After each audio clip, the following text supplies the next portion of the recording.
자, 에베소 6장 4절. 또한 너희 아버지들아 너희 자녀들을 노엽게 하지 말고 다만 주의 교육과 훈계로 양육하라. 아멘. 다만 그들을 주의 교육과 훈계로 양육하라. 예. 그래서 오늘 복음에 합당하게 하는 아버지 이런 제목으로 말씀을 드릴게요.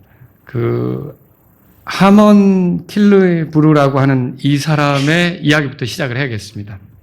이 사람은 원래 미국의 유명한 야구 선수입니다. 근데 그가 그의 어렸을 적 일화에 대해서 소개를 하는데 그 소개를 여러분에게 들려드리는 것으로 이렇게 시작하겠습니다. 들어보세요. 이 사람이 하는 말이에요. 쓴 거예요. 형과 나는 아빠와 함께 잔디밭에서 뛰어놀곤 했다. 그러면 엄마는 잔디 다 상하겠다고 걱정했다. 그때마다 아빠는 엄마에게 대답했다. 우리는 잔디가 아니라 아이들을 키우고 있어요. 여러분 맞는 말입니까? 아버지들에게 정말 소중한 게 뭐죠? 자녀들이죠. 시편 127편 3절에 성경은 말하죠. 자식들은 주의 유산이요 태의 열매는 그분의 보상이라 이렇게 말해요. 그래서 오늘 자녀들을 대하는 그 아버지에 대해서 이렇게 살펴보려고 해요. 자, 복음에 합당하게 하는 아버지는 어떻게 할까? 우리가 영어로 father 그러잖아요. 여기 father 이 영어 단어 폼으로 해서 하나씩 이렇게 떼가지고 한 6가지를 여러분에게 소개하는 걸로 말씀을 드리도록 하겠습니다. 그러면 6가지가 뭐냐? 그 복음에 합당하게 하는 아버지는 첫 번째로요. 신실한 사람입니다. 신실한 사람. faithful man 이렇게 돼 있죠. 복음에 합당한 아버지는 신실하게 하는데 여러분 하나냐라고 들어보셨어요? 느헤미야에 나오는데 이 하나냐에 대해서 느헤미야서 7장 2절에 뭐라고 표현했냐면 그는 신실한 사람으로 많은 사람보다 더 하나님을 경외했다. 이렇게 표현했어요. 그러니까 신실한 사람의 특징 중에 하나가 하나님을 경외하는 거죠. 하나님을 공경하는 거예요. 자신의 삶에서 하나님을 제일 중요한 분으로 여기는 거죠. 자, 여러분도 하나님이 제일 중요한 분이십니까? 어째 그랬죠? 내가 이 삶의 기회를 가진 게 하나님 때문입니다.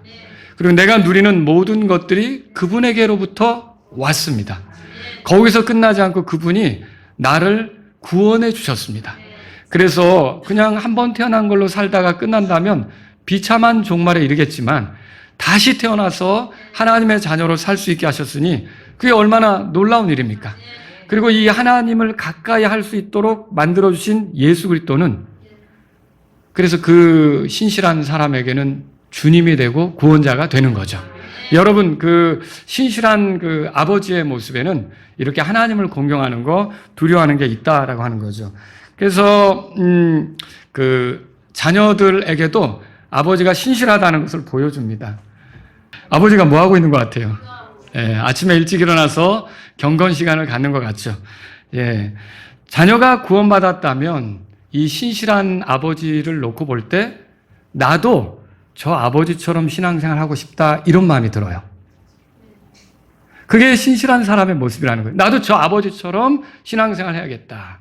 그리고 만일 구원받지 못한 자녀라 해도 어떤 생각이 드냐면 내가 만일 교회를 간다면 내가 아버지처럼 믿는 사람이 되고 싶다. 내가 혹시 믿음을 갖게 된다면 아버지를 따라가고 싶다. 이런 생각이 들 수 있다는 거죠. 여러분 나오미하고 룻에 대해서 읽어보셨죠? 룻은 시어머니 나오미에게 뭐라 그럽니까? 어머니 하나님이 나의 하나님이 되실 것이다. 이렇게 얘기하잖아요. 그러니까 그것처럼 자녀들이 아버지 하나님이 내 하나님이 되기를 바란다. 이런 마음을 품을 수가 있다는 거죠. 그래서 이 신실한 아버지는 하나님을 공경하는 데 있어서 좋은 본이 된다라고 하는 거죠. 여러분이 아이들 옆에 두고 찬송하고 예배드리고 이게 가벼운 일이 아닙니다. 아이들은 우리 옆에서 왜 아버지가 이 시간엔 이렇게 진지하지? 왜 아버지가 이렇게 이 시간에는 이걸 들으려고 그렇게 집중하지? 이게 왜 우리 아버지는 이렇게 이 찬양을 하려고 그러면 그렇게 기쁨이 넘쳐서 이렇게 노래를 하지? 이게 아이들이 다 보고 있는 거죠. 그러니까 아이들에게 이런 우리가 좋은 본을 보일 필요가 있는 거죠. 자, 신실한 아버지는요, 하나님께 신실하고요. 또 아내에게 신실하죠. 아내에게. 결혼식 날 서약하죠. 여러분, 요즘에는 주례자가 없는 결혼식이 있는데, 그거 이상한 거예요. 우리는 다 이렇게 어떻게 보면, 주례자 앞에 서약도 하고, 또 말씀도 듣고, 복이 되도록 기도도 같이 하고, 이런 시간을 가졌으면 좋겠어요. 주례할 때 묻잖아요. 자, 신랑이나 신부에게 묻겠죠? 자, 이제 예를 들어 신랑에게 묻겠습니다. 기쁠 때나 슬플 때나, 건강할 때나 병들 때나, 부유할 때나 가난할 때나, 언제든지 한결같이 신부 박은희 양을 사랑하겠습니까? 그러면 제가 그 순간에 뭐라 그랬어요? 글쎄? 이러면 그날 결혼식은 진행이 안 되는 겁니다. 그죠? 또 제가, 근데 이렇게 목소리가 작아도요, 주례자가 어떻게 하냐면, 대답이 작습니다. 다시 한번 하시죠. 이렇게 할 수도 있어요. 그래서 그때 많은 사람이 듣는 가운데 뭐라 그러죠? 네! 하잖아요. 멋지게 대답해야죠. 그렇죠? 모든 사람이 깜짝 놀랄 정도로 내가 그 약속을 지키겠다고 하는 그 서약을 하는 거예요. 그러면 그 서약은 그냥 그 식순에 맞춰서 하는 공허한 그런 어떤 울림입니까? 아니에요. 그거는 여러 사람 불러놓고 하는 거예요. 하나님 앞에서 하는 거예요. 주례자 앞에서 하는 거예요. 배우자가 되는 사람 앞에서 하는 거예요. 하객들 앞에서 하는 거예요. 그럼 그 약속을 지켜야 합니까?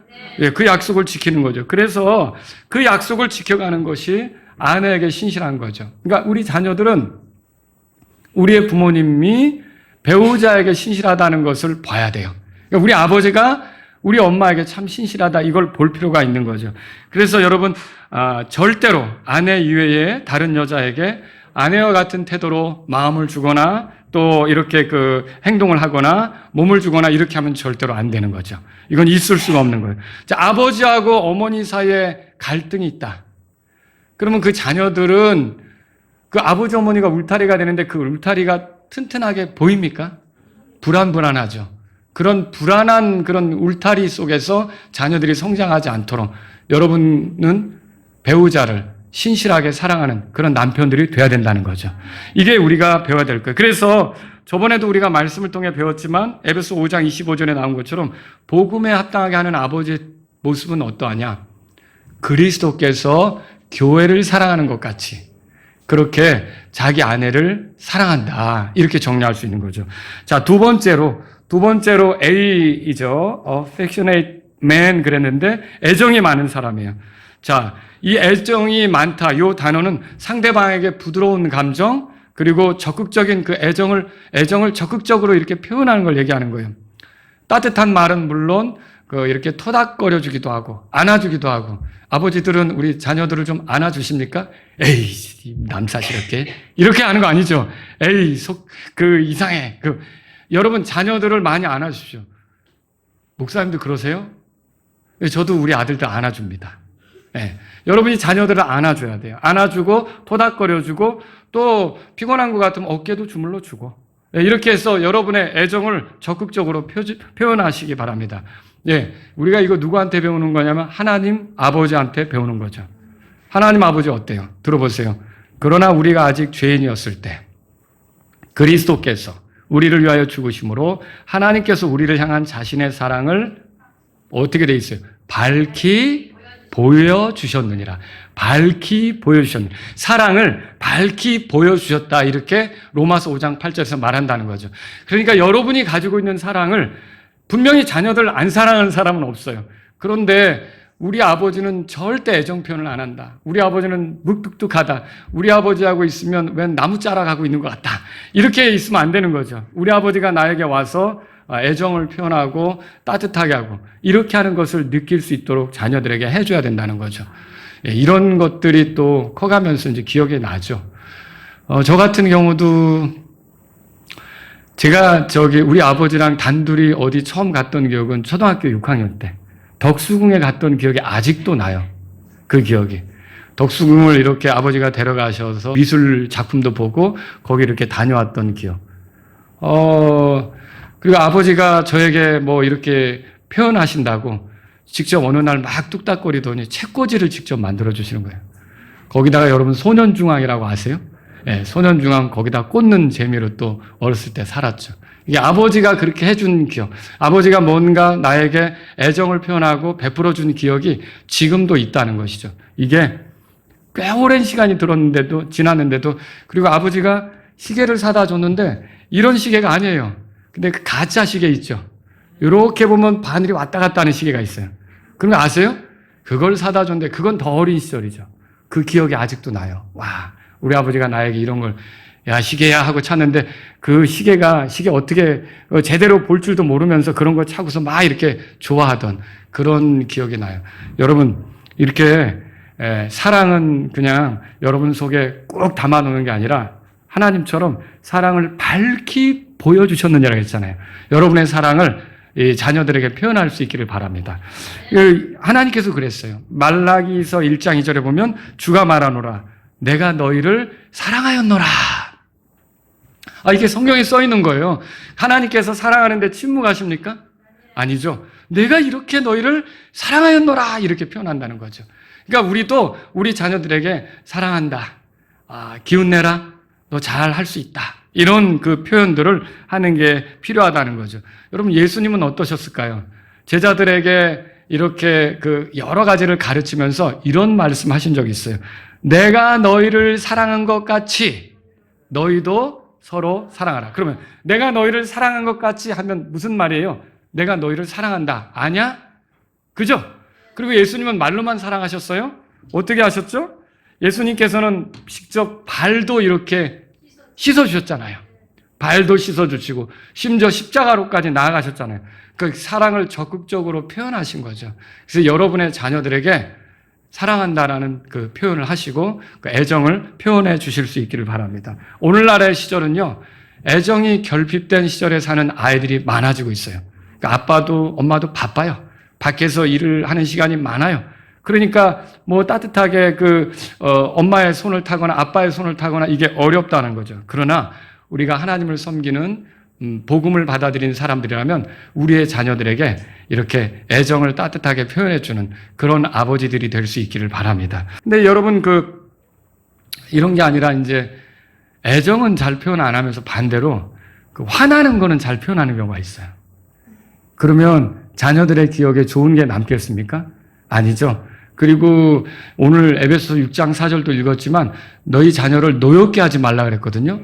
우리는 자녀가 부모를 공경하는 것도 필요한 일이지만 자녀가 노엽게 되지 않도록, 혹시 나 때문에 자녀가 노엽게 되지 않도록 하는 것도 필요하다는 것을 알 필요가 있는 거죠. 자, 복음에 합당하게 하는 아버지는 그래서 고린도전서 13장의 말씀을 자신들의 자녀와의 관계에서도 적용하려고 애를 쓰죠. 노력하는 거예요. 예를 들어 그 아버지는, 여러분, 사랑은 뭐라고 돼 있죠?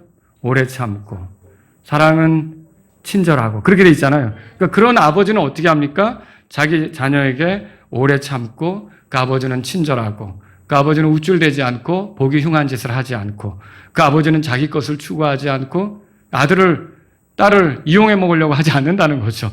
그런 것들을 우리가 보는 거예요. 여러분, 이런 것도 있어요.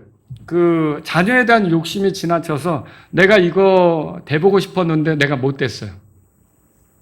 나 판사 되고 싶었는데 못 됐어. 그러니까 네가 대신 대줘. 이거 내가 못한 걸 내 자녀가 해주길 바라는 거. 이런 거 옳습니까? 이런 거 여러분이 짐을 지우면 안 된다는 거예요. 내가 의사가 되고 싶었는데 내가 못 됐어. 네가 대신 꼭 의사가 돼줘야 돼. 여러분, 이거 내 자녀에게 주님이 계획하신 길이 또 있을 거라는 거죠. 근데 그걸 외면하고 내가 원하는 삶을 살기를 바라서 자녀에게 계속 압박하고 주입하고 이렇게 하는 거는 우리가 복음에 합당하게 걷는 아버지의 모습은 아니다라고 하는 것이죠. 물론 어머니도 마찬가지예요. 어머니도 자신의 욕심에 따라 이렇게 자녀들을 이런 자녀가 돼야 된다라고, 무슨 직업을 가져야 된다고 막 적극적으로 그렇게. 그래서 제가 만약 너희들은 목사가 돼야 된다, 우리 삼형제를 모두, 우리 삼형제 얘기했잖아요. 초등학교 때는 다 학교에서 장래 희망이 뭐야 그러면 다 목사 이렇게 쓰더라고요. 그런데 중학교 가고 고등학교 가니까 다 바뀌어요. 다 바뀌어요. 예. 그래서 결국은 그걸 내가 그렇다고 해서 너희들 아버지가 목회하는데 너희들이 더 훌륭한 목사가 됐으면 좋겠어, 이렇게 제가 못한다는 거죠. 쥐들이 원하지 않으면 그냥 평범하게 교회 섬길 수 있고 또 복음 전할 수 있고 그 길을 갈 수도 있는 거죠. 그렇죠? 내 어떤 원함을 자녀에게 이렇게 집어넣어서 너 이거 반드시 해야 돼. 그래야 엄마가 좀 속이 후련할 것 같아. 이래야 아빠가 후련할 것 같아. 이런 식의 삶은 절대로 여러분에게 있어서는 안 된다는 거죠. 자, 세 번째 보겠습니다. 세 번째는 뭡니까? 가르치는 사람이에요. father에서 이제 t에 해당하는 거죠. teacher. 가르치는 사람이에요. 바울은 아버지들이 자녀들을 어떻게 해야 하는지 말했어요. 여기 에베소 6장 4절 펴셨죠? 한 번 더 읽어볼까요? 또한 너희 아버지들아 너희 자녀들을 노엽게 하지 말고 다만 주의 교육과 훈계로 양육하라 그랬어요. 자, 여기 양육한다는 말은 양육이 뭡니까? 어린아이의 티를 벗어버리도록 하는 게 양육이에요. 그러면 점점 어른이 되어가도록 돕는 게 양육이에요. 어른스러워져 가도록 돕는 게 양육이라는 거죠. 근데 이 양육을 위해서는 두 가지가 필요한데 여기 교육하는 거, 훈계하는 게 필요하다고 했어요. 그러면 교육은 뭐냐? 그것에 도움이 되도록 가르치는 거죠. 그리고 훈계는 뭐예요? 온화한 책망, 바로 잡기 위한 권면 이런 거예요. 그리고 의무에 대한 지침. 그러니까 이거 이렇게 해야 된다, 저렇게 해야 된다 이런 것들을 주는 거죠. 근데 여러분과 제가 알아야 될 게 이거를 어린아이 때부터 줘야 돼요. 이거를 아이들의 이제 길을 살리겠다고 이거를 소홀히 했다가 나중에 얘 안 되겠네 싶어서 하려고 하면 그때 너무 힘듭니다. 여러분 결코 자녀들이 우상이 되어서는 안 됩니다. 무엇에 대해서 야단치지도 않고 잘못하는데 바로잡으려고 하지도 않고 그냥 네가 원하는 대로 해 이렇게 해버리면 그 아이가 다른 사람들과 어울려 사는데 문제가 생길 수가 있는 거죠. 그래서 우리는 어떻게 됩니까? 어릴 때부터 가르쳐야 되는 거죠. 여러분 집을 지을 때 난간을 만들죠? 왜 난간을 만들어요? 옥상 같은데 떨어지면 안 되니까. 그렇죠? 떨어지면 안 되잖아요. 그래서 난간을 쳐주는 거예요. 그리고 성경에도 나와요.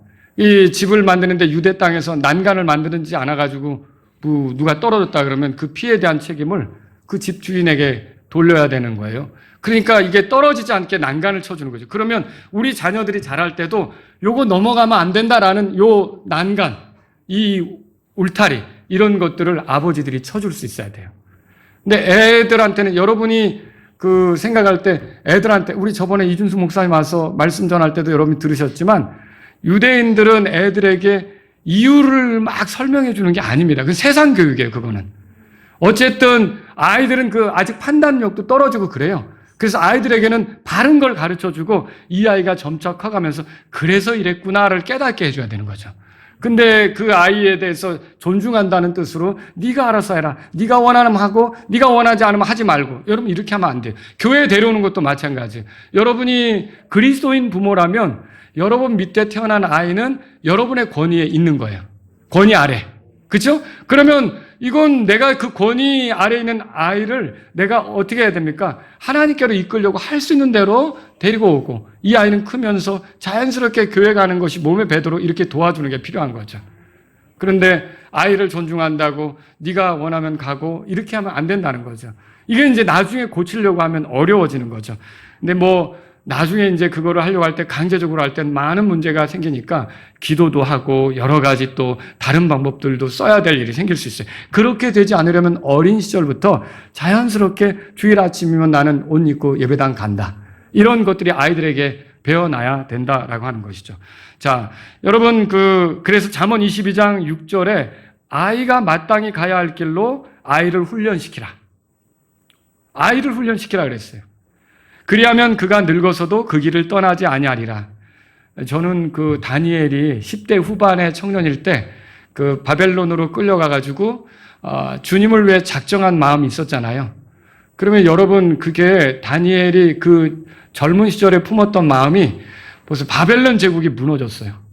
그리고 페르시아가 세워졌어요. 근데 페르시아가 통치하는 그 시절에 가서까지도 하루에 3번 주님께 감사하면서 기도하고 사자굴에 들어가게 된 거 아시죠? 여러분 그럼 신앙이 어때요? 어렸을 때 형성된 것이 나이가 들었을 때까지 그렇게 간 거죠. 여러분 이거 굉장히 중요한 거라는 거예요. 그래서 여러분과 제가 아이들을 가르칠 때는 어린아이 시절부터 해야 돼요. 아이들을 풀어주다가 이거 안 되겠네. 이렇게 나가서 사회생활하면 안 되겠네 해서 고등학교 때 잡으려고 한다. 여러분 그거는 이제 엄청난 여러분에게 부담이 되고 힘든 일이 되고 가능하지도 않습니다. 어려운 일이 됩니다. 그러니까 아이들을 바르게 교육하고 이제 훈계하려면 그건 어린 시절부터 이거는 무엇이 잘못되면 그것이 아니다라고 하는 걸 가르쳐 줘야 돼요. 그런 것들을 해야 된다는 거죠. 예수님은 제자들에게 가서 가르치라고 그랬어요. 그리고 그때 가르치라는 말은 복음 전하라는 건데 복음 받아들이면 이제 침례도 주고 이렇게 하는 거죠. 그럼 여러분 우리가 먼 데까지 가서 가르치는데 우리가 또 자녀들에게 가르쳐야 될 것이 뭐냐면 우리가 자녀들에게 할 수 있으면 복음을 전해주는 것이 필요하다는 거죠. 여러분 복음에 합당하게 하는 아버지는요 자녀들에게 예수 그리스도의 복음을 전하고자 노력하는 거예요. 뭐 아버지가 그렇게 한다고 해서 아버지가 구원시킬 수 있는 건 아니에요. 그렇지만 어쨌든 기도하고요. 자녀를 위해서. 그리고 그 자녀가 예수님의 복음을 쉽게 이해할 수 있도록 다양한 것으로 설명해 주면서 노력하는 거죠. 아버지로부터 복음을 전해받은 그런 사람들이 있을 수 있어요. 우리에게도 그렇게 있겠죠? 나에게 복음을 전해준 사람이 누구냐면 아버지가 나에게 전해줬습니다. 여러분 그런 자녀는 굉장히 귀한 선물을 아버지로부터 받은 거예요. 굉장히 귀한 걸 받은 거죠. 탈회심이란 말 들어보셨어요? 탈회심. 요 말을 쓰는 어떤 분이 계셔요.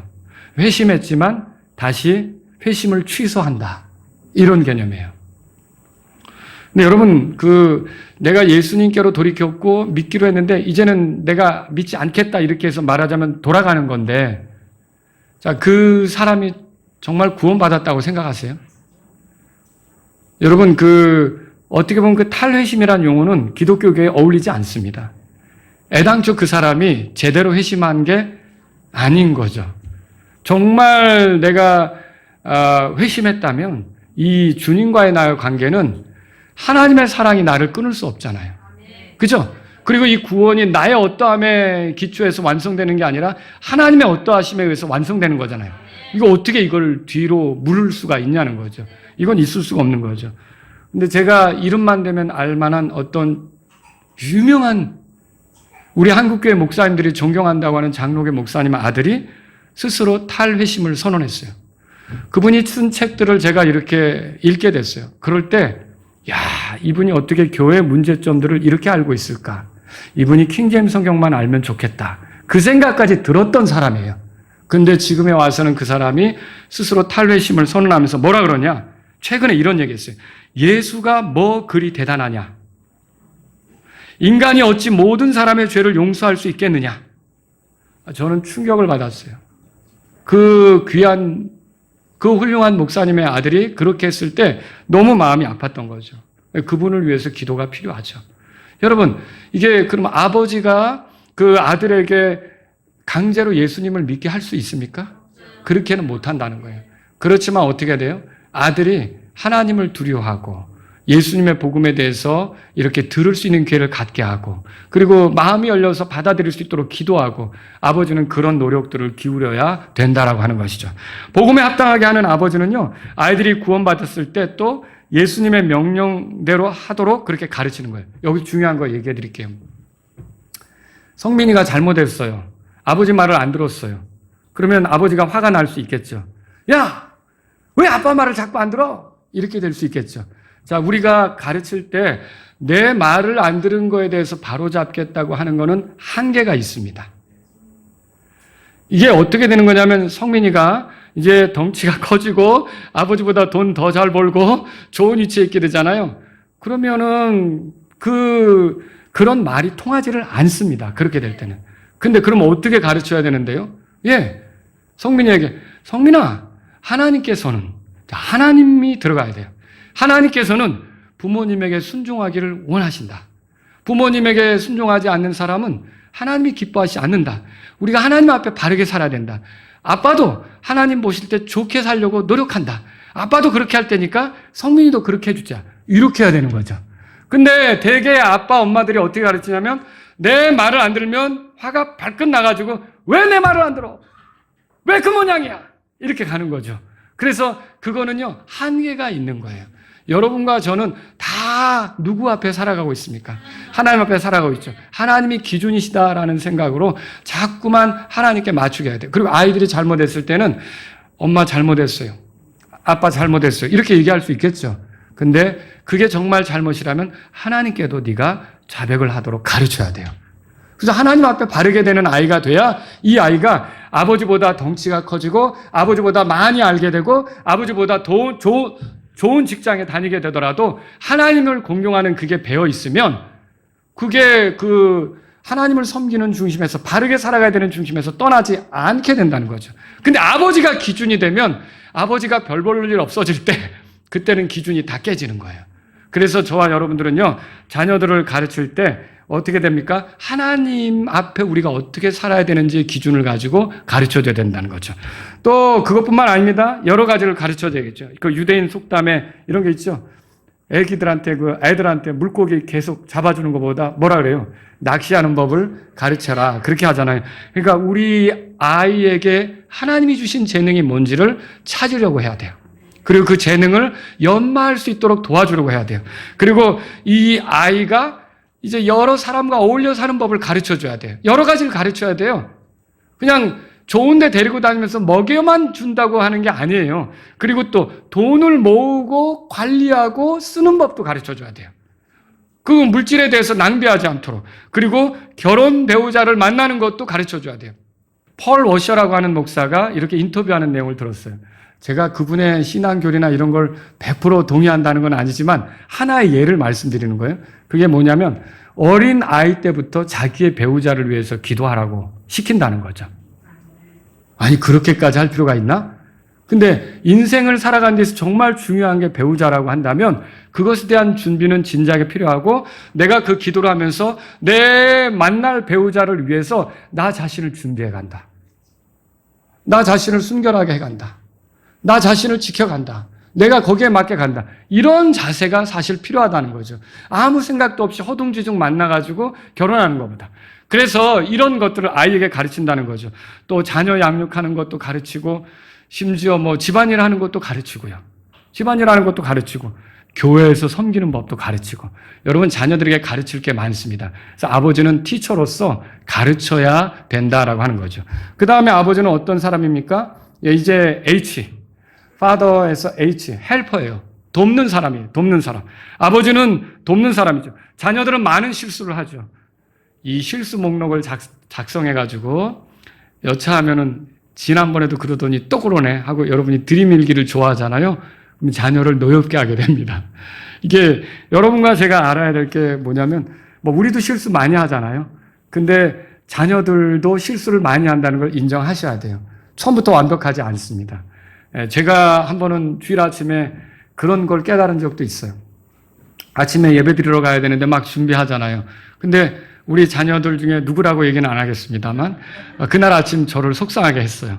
그래서 제가 이 아이를 좀 혼내야겠다라고 생각하면서 막 여기서 부글부글 끓면서 이제 화장실에 딱 들어갔는데 순간 무슨 생각이 드냐면 너는 나를 부글부글 끓게 하는 게 없느냐라는 그런 네 자녀들이 그렇게 하는 것처럼 너는 나에게 그렇게 하는 게 없느냐 그런 어떤 그 생각이 들더라고요. 그게 그렇지 나도 그런 게 많지 그러면서 그날 아침 결국은 조용히 넘어갔던 날이 있어요. 근데 여러분 보세요. 우리 자녀들도 실수를 많이 하고 우리도 실수 많이 하잖아요. 여러분 근데 복음에 합당하게 하는 아버지는 어떻게 하냐면 자녀들이 실수하지만 그럼에도 잘 하도록 기회를 갖도록 격려하는 거예요. 그러니까 이번에 2등 했어요. 그러면 뭐 어째 2등이냐 1등을 해야지 그러면 안 되는 거죠. 그죠? 잘했다. 다음에 조금 더 노력하면 더 아주 탑으로 하겠다. 이렇게 할 수도 있는 거죠. 여러분, 대상을 못 받았어요. 대상 말고 또 뭐 있죠? 장려. 야, 장려가 상이냐? 이렇게 하면 안 돼요. 우리 아이가 장려상을 타가지고 왔다. 그러면 어떻게 돼요? 이야, 너 잘했다. 조금 더 노력하면 더 잘하겠다. 뭐 이렇게 격려를 해야죠. 그렇죠? 이런 거예요. 자, 모세가 처음에 자기 백성을 위해서 일하려고 했죠. 그런데 큰 잘못을 범했어요. 사람을 쳐 죽였죠. 그러니까 그 자기 백성을 위해서 일할 수 있게 되었어요. 이집트 땅을 떠나서 미디안 사람들에게로 갔잖아요. 거기서 40년을 지내게 됐던 거예요. 그러니까 나이가 80이 된 거죠. 그러면 모세로서는 그때는 내가 뭘 하겠어. 젊을 때나 그런 열정을 품고 뭔가를 해보겠다고 하는 거지. 이제 나는 다 글렀어. 아마 그런 생각이 들 수도 있는 정도예요. 실제로 주께서 이렇게 떨기나무 가운데, 불타는 떨기나무 가운데 모세를 불렀을 때 모세는 가보겠습니다. 처음에 그랬어요. 내가 해볼게요. 이렇게 했어요. 처음에 어떻게 했죠? 내가 누군데 갑니까? 나 말도 잘 못해요. 뭐 이렇게 하면서 그때는 뒤로 뺐다고요. 그렇죠? 이런 상황이지만 그럼에도 불구하고 하나님께서 모세에게 너가 가야 된다. 네가 가서 네 백성을 구출해내야 된다. 이렇게 하나님께서 기회를 주시잖아요. 이런 걸 생각해 볼 필요가 있다는 거죠. 여러분, 이건 이제 요나예요. 요나. 물에 빠진 요나. 요나가 원래 가야 될 곳은 니느웨죠. 근데 이 니느웨 사람들이 너무 미워요. 우리 이스라엘 사람들을 괴롭혀요. 니느웨 사람들이 회개하면 심판을 피할 것 같아요. 이 사람들은 심판받으면 좋겠어요. 그래서 니느웨로 가기보다는 다시스로 가는 배를 탔죠. 근데 그 뱃길이 순탄했습니까? 풍랑이 일어가지고 결국 요나 물에 던져졌잖아요. 근데 하나님께서 너 꼴 좋다. 내가 시킨 대로 안 하더니 아예 익사하게 되겠구나. 아이고 잘됐다. 이렇게 하십니까? 큰 물고기를 준비해가지고 요나를 삼키게 하고 나중에 요나가 회개하고 이랬을 때 그 물고기에서 요나가 나오게 하고 요나가 다시 두 번째 기회를 갖게 하잖아요. 그래서 니느웨로 가서 외치는 거 아시죠? 예, 하나님께서는 이렇게 두 번째 기회를 주실 수 있다는 거죠. 마찬가지로 우리도 자녀들에게 자꾸 기회를 주려고 해야 돼요. 이건 누구 같아요, 여러분? 그림을 보니까 베드로죠. 베드로는 내가 죽기까지 주님을 따르겠다 그랬어요. 그런데 세 번이나, 한 번도 아니에요. 세 번이나 주님을 부인했잖아요. 그리고 내가 닭이 울기 전에 내가 세 번 나를 부인하리라 한 그대로 됐잖아요. 닭이 꼭 끼워! 하고, 깨어나세요. 꼭 끼워! 하고 울으니까 어땠어요? 그때 이 베드로가 가슴에 너무 아파가지고 주님을 배반한 게 너무 아파가지고 슬피 울었던 거 아시잖아요. 자, 베드로에게 기회는 사라졌습니까? 아니죠. 예, 갈릴리 바다로 주님이 찾아오셔서 내가 날 사랑하느냐 물으시고 내 양을 먹여라. 기회를 주시잖아요. 여러분, 우리 자녀들이 실수했다고 그걸로 끝내는 게 아니란 말이죠. 여러분이 애들 키워보시면 알겠지만 짚고서 주저앉았다. 그걸 몇 번 한다. 그리고 또 이렇게 뛰려고 하다가 넘어진다 그럴 때 넌 글렀어 이럽니까? 그런 아버지 있으면 나와보라 그러세요. 이상한 사람이죠. 어디로 보내야 돼요, 그런 분은. 그죠? 아버지들 중에 그런 분 없어요.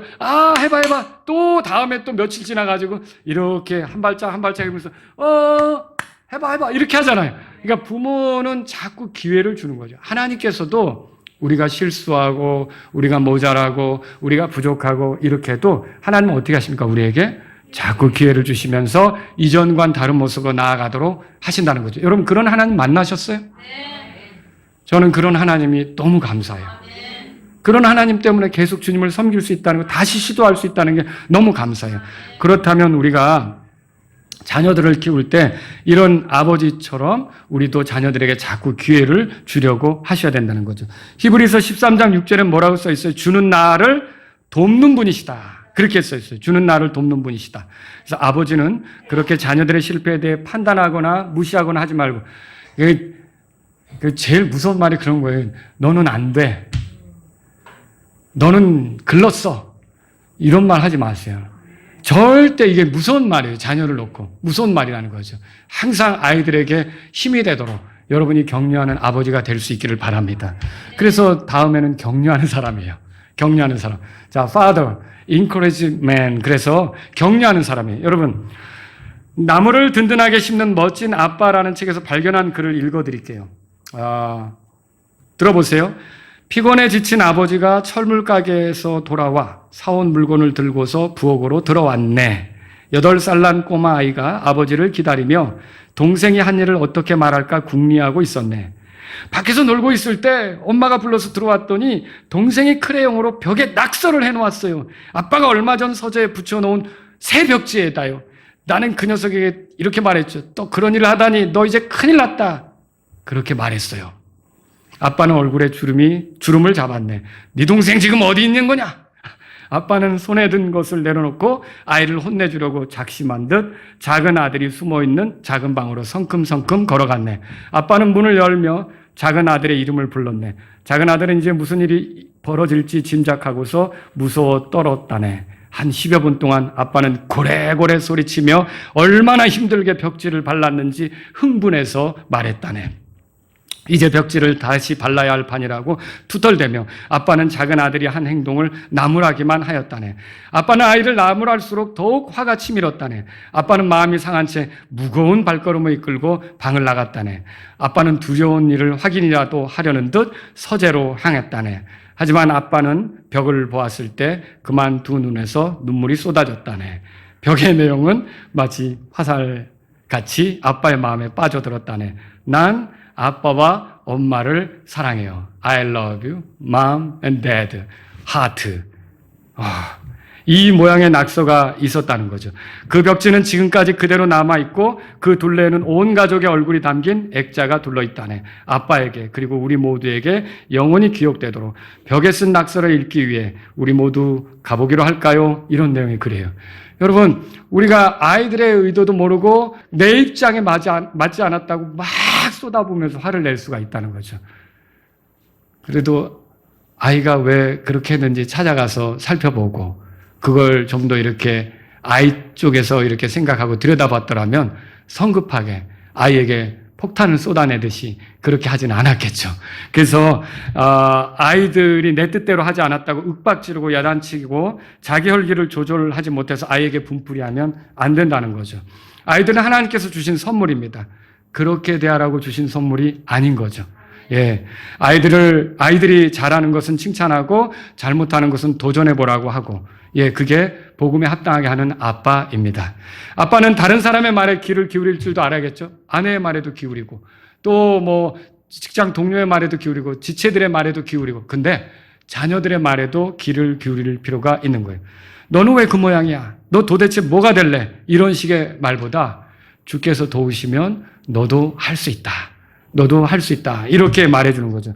여러분, 요 그림은요, 이제 어느 날 사울이 너무 하나님의 뜻대로 안 하니까 하나님께서 다른 왕을 세우라고 이새의 집으로 사무엘을 보낸 거예요. 사무엘이 갔는데, 이새가 자기 아들들을 다 사무엘을 앞에 불러놓고 같이 식사를 하려고 하잖아요. 근데 한 사람 빠졌죠? 막내. 누구요? 다윗이죠. 다윗은 너는 양떼나 돌봐라. 오늘 중요한 손님이 오니까 형들은 다 가야 된다. 네가 돌봐야 된다. 자, 그러면 아버지는 바로 그 아들이 기름 부음 받을 자라는 걸 알았어요, 몰랐어요? 몰랐어요. 그날의 주인공은 사실 그거든요. 근데 모르는 거예요. 그냥 자기의 생각 속에 너는 빠져. 너는 양이나 지켜. 이렇게 한 거죠. 근데 그렇게 생각했던 그 아들이 결국은 하나님이 찾는 사람이었다는 거예요.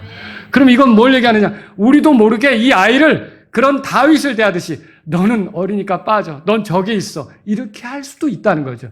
하지만 그 아이가 바로 하나님이 찾으시는 아이고 하나님께서 쓰시려는 아이일 수 있다는 거죠. 그러니까 그 아이를 존중하고 격려하는 게 우리에게 필요하다는 거죠. 여러분, 이건 다윗에게 여러 번 나타났어요. 저 뒤에 보이는 장군 누구라고 생각하세요? 첫 보면 아시죠, 이제? 골리앗이에요, 골리앗. 골리앗이 이스라엘 사람들을 놓고 큰 소리 치죠. 야, 이것들아, 어디 한번 겨뤄보자. 막 큰 소리 치잖아요. 그런데 이스라엘 사람들은 나가서 싸우질 못하는 거예요. 전부 다 그 겁을 먹고 벌벌벌 떨고 있는데 다윗이 아버지의 명령을 따라 이제 형들에게 음식도 주고 이렇게 잘 있나 보려고 왔다가 아니, 저 거대한 골리앗이 나타나서 큰 소리 치고 있으니까 아니, 도대체 저자가 어떤 자이길래 하나님의 백성에게 저렇게 으름장을 놓고 큰 소리 치는가? 이 말했잖아요. 그런데 형들은 거기서 다윗을 놓고 이야, 이거 좀 세네? 용기 있네? 그렇게 했어요? 야, 네가 뭘 안다고 나서 교만하고 조용히 못 있어. 여러분, 그런 내용들을 성경에서 볼 수 있죠? 이렇게 했던 거예요. 그런데 바로 그렇게 말했던 다윗이 저 골리앗을 쓰러뜨린 사람이거든요. 그러니까 몰라보고, 이 다윗이 그런 일을 할 걸 몰라보고 네가 뭘 한다고 그래? 넌 빠져 있어. 네가 어디서 나서? 네가 나설 때가 아니야. 이렇게 했었는데 여러분, 우리의 자녀들도 어떻게 보면 우리가 그렇게 대할 수 있는 자녀가 사실은 하나님을 위해 엄청난 일을 할 수 있는 사람이라는 거죠. 근데 우리의 생각에 그렇게 무시하는 거예요. 우리의 생각에 너는 어린데 이것이 아버지의 심기를 건드리고 이 교만한 말 하지 말고 여러분 그렇지 않고요. 그 아들들이 하나님께서 쓰시면 엄청난 일을 할 수 있다는 사실을 알고 격려하셔야 된다는 거죠. 그래서 잠언 18편 2절에 어리석은 자는 명철을 기뻐하지 아니하고 오직 자기 마음을 드러내는 일만 기뻐하느니라 그랬어요. 전혀 들을 준비가 안 돼 있는 이런 사람은 어리석은 그런 인간관계를 맺고 어리석은 삶으로 나아가게 된다는 거죠. 그래서 자녀들을 이렇게 격려하는 제가 어떤 그런 얘기를 들은 적이 있어요. 여러분 가정예배 드리십니까? 가정예배 드리시죠? 가정예배를 드리는데 아버지가 인도하고 이제 자녀들이 있었던 거죠. 그런데 이렇게 이제 아버지가 기도할 시간이 된 것 같아요. 기도도 하잖아요. 예, 기도를 하는데 그만 아들이 방구를 꼈어요. 그 다음부터 옆에 있던 누나가 웃었어요. 그 누나의 웃음이 아들에게 전염됐어요. 자기가 끼고 웃기 시작하는 거예요. 막 방구 끼고 웃기 시작하는 거죠. 그런데 예배를 드리다가 그렇게 됐어요. 근데 여러분 그러면 어떻게 해야 됩니까? 그 기도 끝나고 나서 좀 안타까운 얘기를 들었어요. 아버지가 이 예배 시간에 아들은 번쩍.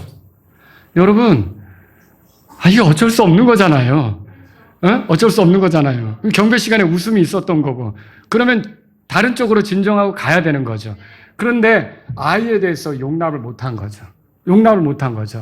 그래서 제가 그 얘기를 들었을 때 너무 과하셨다고 이렇게 이제 그분에게 얘기를 해드렸지만 여러분 우리 아이들이 어리기 때문에 이렇게 하다가 부족한 모습을 드러낼 수 있어요. 근데 그렇게 하다가 언젠가는 잘할 수 있거든요. 그렇다면 여러분과 저는 우리 자녀들에게 격려하는 아버지로서 그렇게 가야 된다는 거죠. 마지막으로 하나 볼게요. 마지막으로 하나는 뭐냐면요. Father의 R이에요. Responsible man. 그래서 책임감 있는 사람이에요. 자, 요것도 제가 얘기 하나 읽어드리면서 말씀드릴게요. 미 해군 사관학교 졸업한 찰스 플럼이라는 사람은 베트남전 때 전투기 조종사였습니다. 75회 임무를 수행하고 난 후 그의 비행기는 지대공 미사일에 격추당했습니다. 플럼은 낙하 버튼을 누르고 적지로 떨어졌습니다. 그는 생포되어 6년간 베트남의 감옥에서 갇혀 지냈습니다. 그는 전쟁이 끝난 뒤 미 전역을 돌며 당시 경험을 통해 깨달은 바를 전하게 되었습니다. 어느 날 레스토랑에서 그의 아내와 앉아 있을 때 다른 테이블에 앉아 있던 사람이 건너와 말을 건넸습니다. 플럼 씨 맞죠? 항공모함 키티호크에서 베트남전에 투입된 전투기를 조종하였고 끝내 추락하고 말았던 그분 맞죠?